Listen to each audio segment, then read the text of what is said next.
Assalamualaikum warahmatullahi wabarakatuh. Halo semuanya, perkenalkan nama saya Davina Ulia dari kelas 11 MPLB 2. Di sini saya akan mempresentasikan atau menayangkan sebuah video tentang perencanaan program kerja kehumasan. Selamat menyaksikan. Program kerja adalah suatu rencana kegiatan dalam suatu organisasi yang terarah, terpadu, dan sistematis yang dibuat untuk rentan waktu yang telah ditentukan oleh suatu organisasi. Program kerja ini menjadi pegangan bagi organisasi dalam menjalankan rutinitas roda organisasi. Program kerja juga digunakan sebagai sarana untuk mewujudkan cita-cita organisasi. Semua bentuk kegiatan perencanaan komunikasi, kegiatan di dalam maupun di luar antara perusahaan dan pabriknya tujuannya untuk mencapai saling pengertian, menentukan dan merencanakan penggunaan sumber daya manusia SDM dan sumber daya alam SDA untuk mencapainya suatu proses perencanaan program kehumasan. Menurut Frank Janskin 2004, semua bentuk kegiatan perencanaan komunikasi di dalam maupun di luar antara perusahaan dan pabriknya tujuannya untuk mencapai saling pengertian. Perencanaan atau planning merupakan proses dasar bagi organisasi untuk memilih sasaran dan menetapkan cara untuk mencapainya. Oleh karena itu, bidang kehumasan harus mendengarkan tujuan dan sasaran yang hendak dicapai sebelum melakukan proses-proses perencanaan.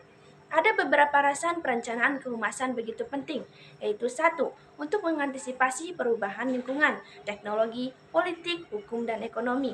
Dua, menghadapi perubahan operasional, misalnya menghadapi persaingan, perubahan selera pelanggan, siklus hidup produk, sistem komunikasi, media massa, tenaga kerja, dan relasi bisnis.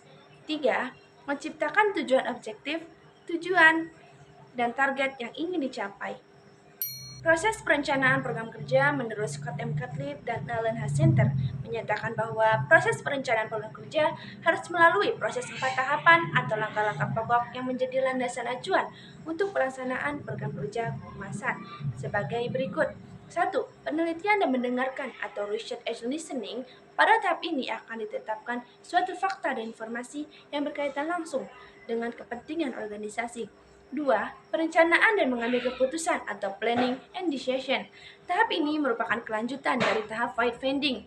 Fact finding adalah proses untuk mengenali dan mendefinisikan masalah yang dihadapi oleh organisasi sebagai dasar acuan untuk penyusunan langkah selanjutnya bagi PR sebagai masukan kebijakan bagi pihak manajemen.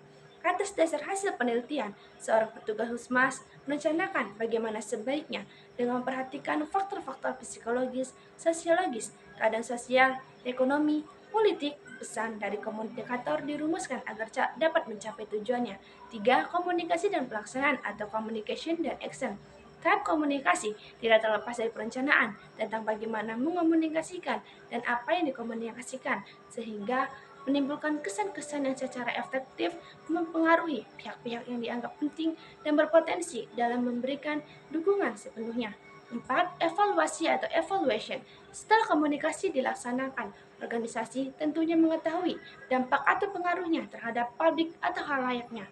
Pada tahap ini, Humas mengadakan penelitian terhadap hasil dari program-program kerja atau aktivitas Humas lainnya yang telah dilaksanakan secara efektivitas dari teknik-teknik manajemen dan komunikasi yang telah dipergunakan.